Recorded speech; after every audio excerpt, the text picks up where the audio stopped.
Negara kecil ini tercatat sebagai salah satu wilayah penghasil minyak bumi terbesar di dunia, menjadi sebuah negara berdaulat sejak 1 Januari tahun 1984 yang diperoleh dari Kerajaan Inggris. Brunei Darussalam mencatatkan namanya pada posisi ke-10 negara terkaya di dunia berdasarkan tingkat pendapatan per kapitanya yang mencapai 31.723 dolar Amerika pada tahun 2021, dan pada tahun yang sama pendapatan domestik brutonya tercatat sebesar 14 miliar dolar Amerika. Hal ini memang masih jauh dibandingkan pendapatan negara-negara G20, namun dengan besarnya pendapatan negara tersebut, pemerintahannya tidak akan kesulitan untuk hanya mengelola luas wilayah 5.765 km persegi dan total populasi hanya 459.500. Dapat dikatakan Brunei Darussalam adalah negara yang makmur. Kandungan minyak bumi dan gas alam yang berlimpah menjadikannya negara kaya. Namun terlepas dari hal tersebut, apakah semata karena faktor itu saja? Karena hal tersebut, dalam video kali ini saya sudah merangkum beberapa faktor yang membuat negara tetangga kita ini sangat kaya.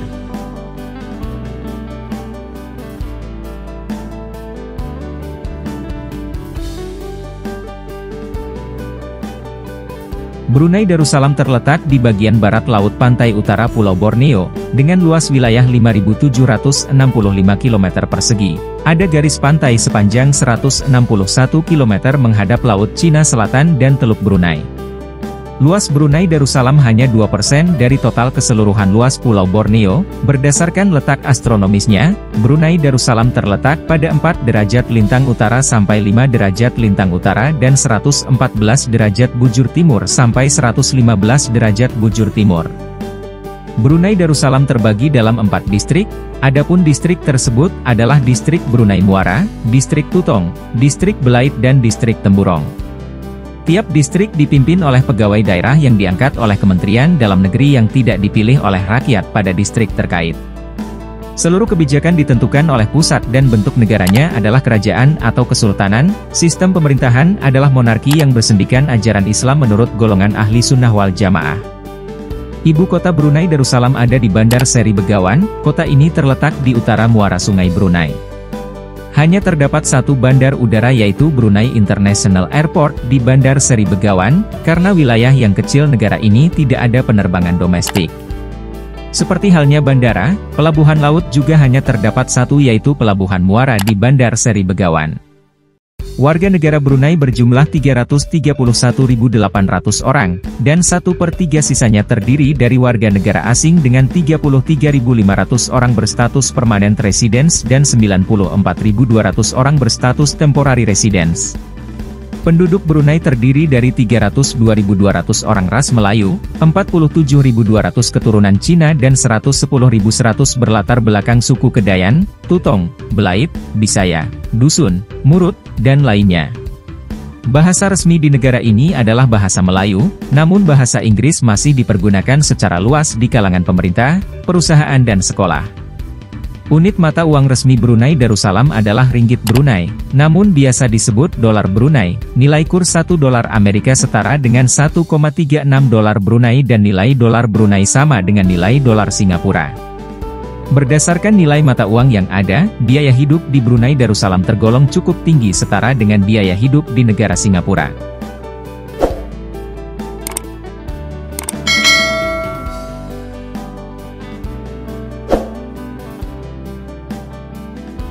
Brunei Darussalam mulai memproduksi minyak bumi pertama kali pada tahun 1929, sedangkan untuk industri gas alamnya baru dimulai dan dikembangkan pada tahun 1960-an, tepatnya setelah penemuan endapan besar. Setelah penemuan besar ini, Brunei Darussalam melakukan eksplorasi besar-besaran pada akhir tahun 1970-an, kemudian dikurangi untuk menghemat cadangan minyak bumi dan gas alam mereka. Eksplorasi minyak bumi dan gas ini diikuti dengan pembangunan berbagai pabrik, contohnya pabrik LNG. Mulai tahun 1970 hingga saat ini, minyak bumi dan gas alam masih menjadi sumber utama pendapatan ekspor Brunei Darussalam. Brunei Darussalam tidak hanya memiliki sumber daya alam berupa minyak bumi dan gas alam saja, negara ini juga memiliki endapan pasir kuarsa putih yang sangat berlimpah, namun, hingga saat ini endapan pasir tersebut masih belum dikelola secara penuh oleh pemerintah Brunei sendiri. Pada periode bulan Oktober tahun 2020, pemerintah Brunei Darussalam telah mengekspor crude oil sebesar 141,5 juta dolar Brunei dan liquid natural gas senilai 173,1 juta dolar Brunei.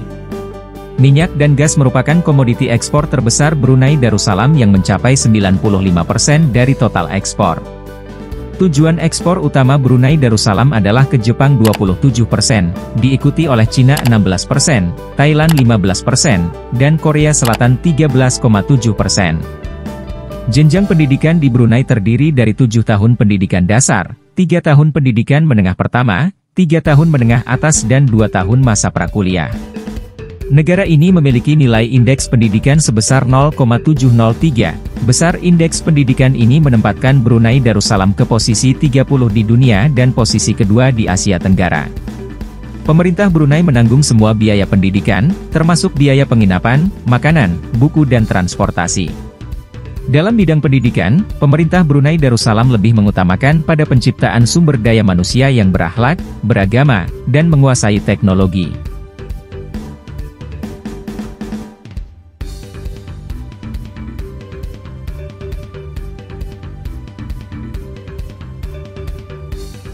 Saya yakin tiap negara punya potensi wilayahnya masing-masing, namun potensi tersebut masih memerlukan usaha yang berkesinambungan.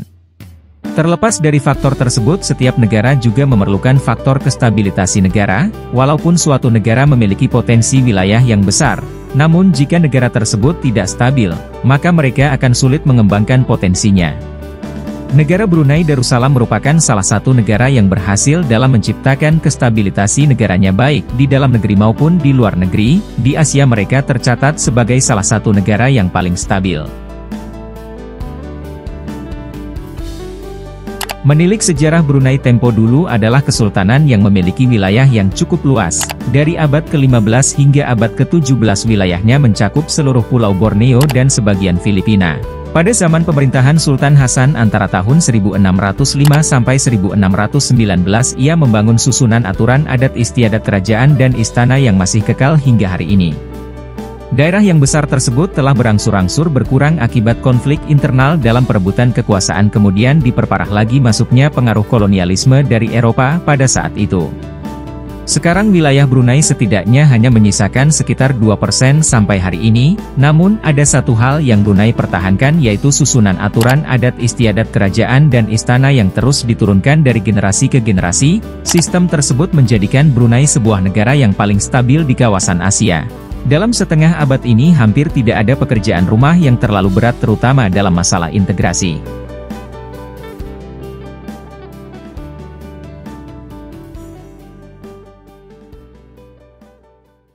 Brunei Darussalam tidak perlu memusingkan diri dengan keamanan negaranya. Hal ini berbanding terbalik dengan negara maju lain seperti Singapura yang menitik beratkan anggaran pertahanan tertinggi di kawasan Asia Tenggara dengan anggaran 11,56 miliar dolar Amerika.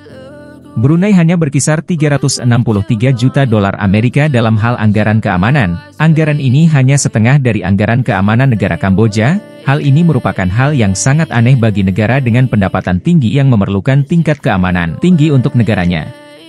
Pada tanggal 29 September 1959, ada perjanjian konstitusi ditandatangani di Bandar Seri Begawan.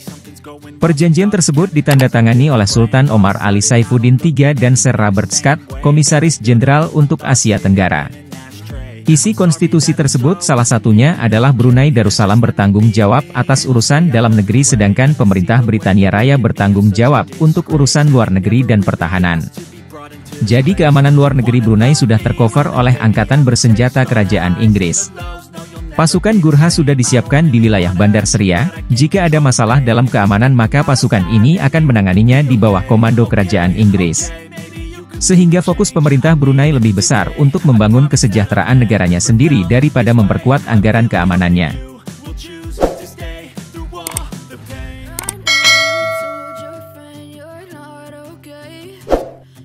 Jadi negara Brunei Darussalam dapat saya katakan memiliki faktor cadangan kekayaan alam yang melimpah, terutama minyak bumi dan gas alam, kemudian ditunjang ada nilai-nilai dan aturan kesultanan yang selalu dijunjung tinggi oleh rakyatnya. Memiliki sistem pendidikan yang baik untuk perkembangan anak remaja dari pendidikan dasar hingga pendidikan prakuliah dan paling terakhir adalah stabilitasi keamanannya yang ditopang kekuatan militer kerajaan Inggris.